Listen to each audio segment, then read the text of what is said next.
And my goodness, I did everything manually and I burned out. And completely honest, I would burn out multiple times per year. Customer service is super, super important. Everyone wants to be a founder, specifically a software founder. One person quoted me they have to pay 80 to 100K to start a franchise. Welcome guys to another video. In this video, we're gonna be asking the big old question, should you start a recruitment agency? And to really address this, I wanna be able to kind of go over a lot of different business models that are really popular right now, especially if you're looking to start a business right now. And we can all make the decision for ourselves, like what business model makes the most sense in 2025 moving forward. If you're new here, welcome. Thank you so much for coming in. My name is Preston. I'm a professional recruiter running and scaling my own agency. Been doing so for over a decade. I started in a nationwide recruitment firm in New York City, became one of the top producers, billing $500,000 on my desk year one. And in 2015, I decided to take the ultimate bet on myself, generating over $524,000 on my own desk with 99% profit margins because this business is super awesome. The expenses are super low. Grateful to say that did over $5 million to date on my own desk alone. And now love what I do and happy to share my perspectives to everyone else. So let's kind of get into this. Number one, let's talk about SaaS. Technology is everywhere. It's prevalent. Everyone wants to be a founder, specifically a software founder, and we get easily drawn by TV and society and movies and Elon Musk and Amazon and Jeff Bezos and people like that who have basically built their wealth through that. So let's quickly kind of talk about SaaS, which basically means software as a service. A typical business, you create some sort of product and then you create like a monthly subscription and then you just do whatever you can to kind of grow it, iterate it, add more rich features, diversify, integrate vertically, horizontally. But that's kind of the basic model as is. And you can do it in AI, you can do it in finance, you can do it in healthcare, marketing. There's infinite amount of softwares that you can kind of create. Now, what are some of the biggest benefits or pros why someone should start a SaaS business? Well, you got that recurring revenue, which is awesome. You never have to like wake up one day and be like, I don't know how I'm going to do next month. I don't know how much money we're going to do next day or next week. Like it's very attractive to always have like a stable cohort of revenue coming in, hopefully tracking upward, right? It's also high scalability. So you just kind of build that product once and you can kind of get customers from all four corners of this planet. Like it's literally infinite scalability. You just make it once, the architecture, infrastructure once, and boom, it can be purchased by people around the entire world. You can also exit, right? So investors, they drool finding really good software that has strong growth, all those sexy things. We're all the finance guys in Wall Street looking for it. Are you completely lost on how to implement AI or automation in your business? Are you struggling with getting responses from new clients? Are you an established recruiter who is struggling to level up or break six figures and beyond? Or do you have no idea how to even start a successful recruitment business at all, whether it's full-time or part-time? If any of these resonate with you, please check out the Recruiter School, a premier educational and coaching program that will teach you everything I've learned in the past decade that has helped me bill over $5 million on my own desk, where I had also the chance to work with the best companies in the world. You'll learn everything from what is the best ATS to how to master client acquisition, what are the best plugins and tools, what are the best platforms to find candidates on, how do you optimize your website and even LinkedIn profile, or how do you actually systematize your workflow with the best AI and automation. The best part, we will also personally handhold and be with you every step of the way through our one-on-one coaching just to make sure you understand and implement everything perfectly. But don't just take my word for it. Since we launched, the number of success stories that we created have truly been jaw-dropping and amazing. Whether it's making 5 figures part-time, to picking up their first clients within the first couple days to a week, to now making $30,000, $40,000, $50,000 per month consistently, I could go on and on and on. So if you're interested to learn more, make sure you click on the link below to book a time. Since our schedule books up really fast, make sure you reach out quickly. See you on the other side. That's making an impact, that's growing in market share, all those sexy things. We're all the finance guys in Wall Street looking for it. And yes, people also start businesses with the hopes and sometimes with the expectations that they want to exit. And what does that mean? Either they get acquired, they go public, like, they have a partner and they cash out. Like there's so many different scenarios that you can kind of look into for a software business. Now, while all that's said and good, like what are some of the cons, right? So number one, high upfront costs. So to build this actual software and not like a crappy software, like a really good one, you got to have a lot of investment upfront to be able to build it. Typically, just conservatively, you're looking at probably minimum maybe 50K, maybe 200K. Traditionally, I think it's a lot easier to make some now with AI and stuff like that. But AI can be really good at building simple internal tools, but it's not there yet to build like an amazing, robust tool with all the features to kill it and crush it now, right? So historically, and really this still stands, like 50 to 200K plus or minus, right? You have to be able to have some sort of cash to be able to have the monthly cost, to be able to build the whole thing, either hire an agency, hire an engineer. Like these folks, these services are not cheap. You got to have a complex tech understanding, especially if you're doing it yourself, right? So like if you are not an engineer, like how are you going to build it? You have to either go the simple no code route, maybe use an agency, maybe look for a CTO or engineer. All of these are time consuming. A lot of these you have to give up equity or even very difficult to afford. And even if you do have a tech understanding, you can build a lot of it yourself. And I think you can cut a lot of the costs down yourself. But then,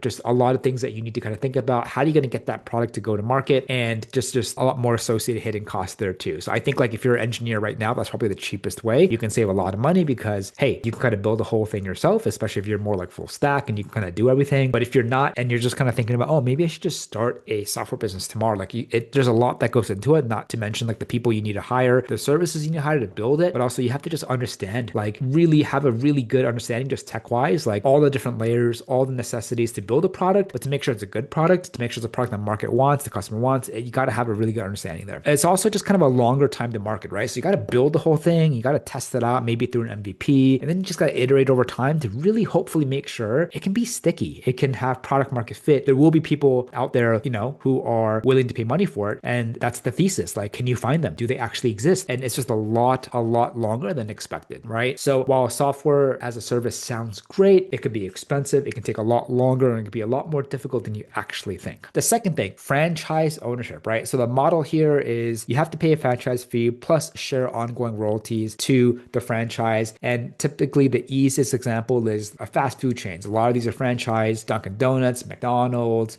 Subway, right? All of these here popular in the States. And I'm sure there's tons of franchise opportunities around the world. It's not just fast food. You can also do like recruitment franchises. You can do like other service franchises. There's franchises for literally everything, copy, printing, like literally any service. There's, I'm sure, some sort of franchise model there. Now, what are the pros? The pros for franchise is that it's a proven business model and they offer amazing training, right? And that can kind of offset the enormous franchise fees that you have to spend. Typically, like really good franchise, also they're franchising with the hopes because that they have some sort of brand recognition, reputation, validation in sales. They're growing and tracking really well. So there's a lot of things going for it. And their whole idea is like, hey, don't reinvent the wheel. If McDonald's is great, we have X amount of volume, you can get X amount of revenue, then yeah, just open up a franchise and boom, you have like a business in the box, right? Super cool. Now, what are some of the cons? Now, again, owning a franchise requires a lot of money up front. Again, you could probably find some that are cheaper than 100K, but I'm just kind of general rule of thumb, 100K to $1 million. There's some here that go to 2 to 5 million, depending on location, depending on what sort of franchise you want to operate. You get little creative control. So they typically have very strict operation policies and rules that you have to follow. It's like, hey, to do this business, this is what you have to do. And you kind of have to follow it. And if you don't follow it, you could get penalized, or maybe it could affect like your revenue or income that you're bringing in. Operationally and expense heavy, brick and mortar, payroll, expenses, technology, insurance, liability, like so much stuff, right? Not to mention, again, the capital requirements needed to kind of get this thing off the start. So yeah, I think it's very cool. Let me talk a little bit more about the recruitment space. So I know, and it's been come to our attention that there are a few recruitment franchise ownership opportunities out there, and not to be heavily biased, but from the feedback I've been hearing is I would advise strongly not to do it. I think a lot of the franchise opportunities out there are completely outdated. They're slacking significantly on training. I think one person quoted me they have to pay 80 to 100K to start a franchise. And then you have to share royalties and sales on top of that. Like, my goodness, if you're looking to start your own recruitment agency, if you're going to put in the work, I want you to get all that money in your pocket. No need to share it with anybody else. No need to especially share sales or royalties or even hire too quickly. One of the best businesses that you can do, and happy to kind of talk a little bit more about that. But this guy was also willing to kind of think about paying 80 to 100K upfront, which is insane to me. Like, I started my business with probably a couple $1,000, borrowing my fiance's credit card, made over $500,000, didn't have to share a single royalty or sales on the back end because it's my business. What's better? I'd rather do that. There could be franchise opportunities that are better out there, but like they're also being taught by people who are no longer in the trenches. A lot of the systems you get are outdated, very clunky, too many features, unnecessary. The training, again, not good or just not relevant or very lacking. And then not to mention just like what they kind of teach you ongoing going, to me, it's just like out of touch. Like recruitment is evolving so fast. You have to be able to evolve with the times, with technologies. And if you don't, you're just going to get left behind. Let's go get back on track. So brick and mortar is, again, very similar to franchise, but brick and mortar is like anything that has a physical space, retail, events, dining. You can create freedom. You have the creative freedom to create really whatever products and items that you want and services. It's really up to you. You can think of it. You can ideate it. You can get it out there. You can scale to multiple locations. You can build fantastic communities. Like all that's great, right? Now, what are the cons? Well, again, high failure rate. 60% or more will fail in the first 3 years. And actually a shocking percentage will fail in the first 1 year. Cash flow strains, again, just like franchise, tons of expenses and overhead from rent to payroll to tech to all these other things that you're not really kind of thinking about. Electricity, all this stuff, plumbing, whatever, and liabilities, things can break. It just goes on and on and on and on and on. And if you're not making any sales, my goodness, can that get really stressful? Long hours, difficult work-life balance. We all have heard of people who worked in retail or dining. Like these are tough businesses. Absolutely, you can crush it, but tough businesses. And one thing I forget is like you also have really high capital investment requirements in the future, right? So like, again, if you don't have a lot of pockets, access to deep pockets, getting this up and running, to have good credit, to have a lot of cash is going to be very, very difficult. The next, you can even do something like an online store, D2C e-com. Well, so the model here is think of any of your favorite,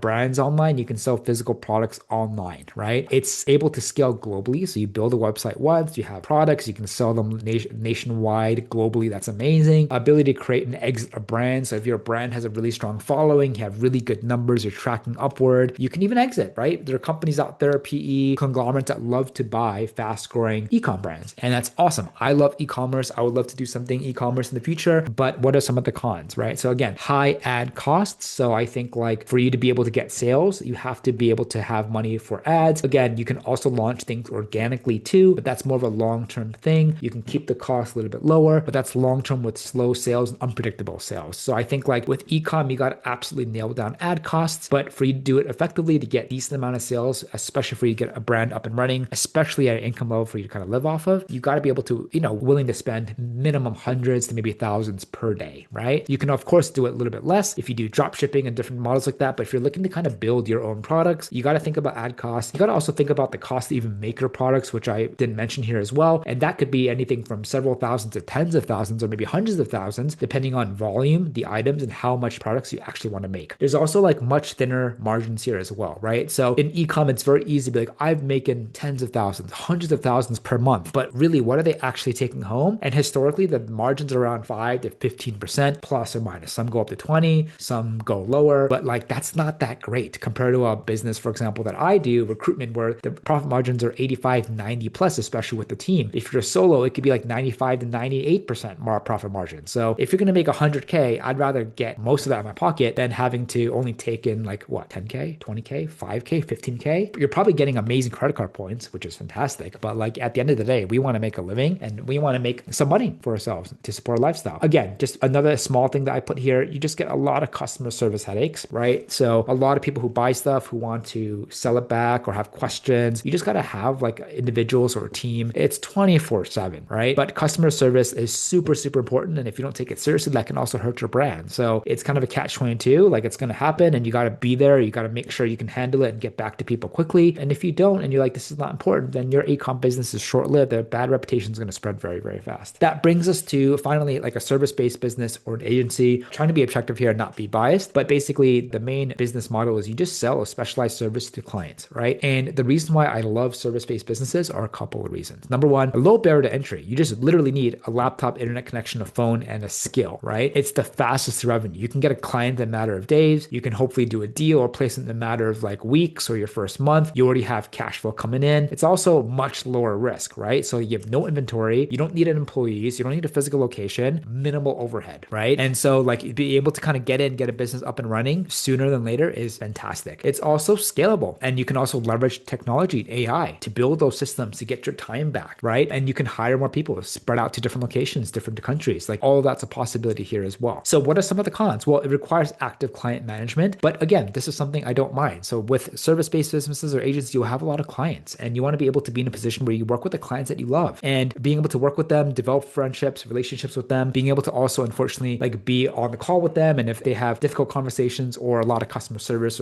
or support, I'm so happy to take those as well. Your agency lives or breathes with your clients, but it does require a lot of time. It does require you sometimes having to make those calls early in the morning or in the evening or the weekends to be there for them. You can also have tough work-life balance without systems, right? So I talk a lot about when I started by myself, I was just a solopreneur, and my goodness, I did everything manually and I burned out. And completely honest, I would burn out multiple times per year. But it was only until I started adding like systems, technology to it, where I was able to still maintain my same level of income while working a little bit less. And now I can focus my time on the things that actually matter, like closing clients, closing cans, and actually making money, right? So I think like this business becomes awesome, but it can also be painful when you're scaling. And I think if you're hiring too quickly, or if you're like buying an office location too quickly, or you're kind of doing everything manually, it can be very, very painful. So it's so important to be able to look into technology and be able to kind of systematize things, automate things sooner than later. So again, just why do service-based businesses kind of make sense? Well, again, low startup costs, right? You don't need tens to hundreds of thousands or even millions of dollars to start. Most of us don't have that cash, especially this is like your first business. The second, you get immediate cash flow, right? This is one of those things where you can really do your first deal in 30, 60 days. And a lot of it, you can also do it on the side, part-time, right? It's easier more than ever now because of technology. Easier validation. So you have to learn a skill and be able to sell a service and get that cash. You don't have to test software, no need to test product market fit. You just pick a high searched or demanded skill that people or companies want and you get your name out there. You also get direct feedback, right? Crystal clear pain points directly from the clients. You can hear from them on conversations and emails. And if you need to pivot your services, you can pivot in real time to absolutely meet their pain points. So you can show them that you are the perfect solution. Scalable. You can hire, you can productize, you can invest the cash flow into other businesses and expand. Like, my goodness, like this business is amazing, right? So I was a recruiter. Now we have an agency, and the cash that we make not only fuels my life, but it also gives us some energy, more energy to play with, to starting other products and other services, other businesses. And it's one of the best cash flow businesses out there with really, again, high profit margins. I'm not talking about 5 or 15%. We're talking about, again, depending on your team, depending on your business model, but it's one of those things where like a small agency with the right systems, with a small enough team that's highly efficient, you could still be looking at 90% profit margins easily. That's also a lower risk. You can choose whatever market you want. You can pivot niche very quickly, right? You can basically move with the flows very easily. And most importantly, you can also start part-time. And while you can start most businesses part-time, the success of you being able to see money and the clients are pretty high, especially now with like AI, automation to do a lot of heavy lifting. You can kind of get in, don't be reckless. You can kind of dip your feet in a little bit. You can focus on your job and your other businesses, but start a kind of a side hustle agency on the side and dip your toes in, get some deals, get more confidence. And then you can be an opportunity to do it full-time if you want. It's much more difficult to do that 5-10 years ago when I started with minimal tech and services and automations available. But now in 2025, you can absolutely do more than just dipping your toes in, and you can absolutely make close to, if not full-time or exceed full-time income part-time because of technologies, because of systems, which is why I love tech so much. So I want to hear from you guys. What business model works the best? What business model do you think should you try this year moving forward? Obviously, I love all these business models. I aspire also to try to challenge myself and do multiple business models and businesses in my life. But right now, I'm focused and grateful to be able to support a lifestyle through an agency and to be able to start it quickly, to be able to get cash flow quickly, and be able to do that with minimal risk is so important for me. And instead of having to like cough up or beg or borrow money of tens of hundreds of thousands of dollars with minimal guarantee that's ever going to work, right? So I hope this video helps you. Let me know if there's a couple of things that I left out here. Would love to hear from you, but I really appreciate it. We'll see you on the next one.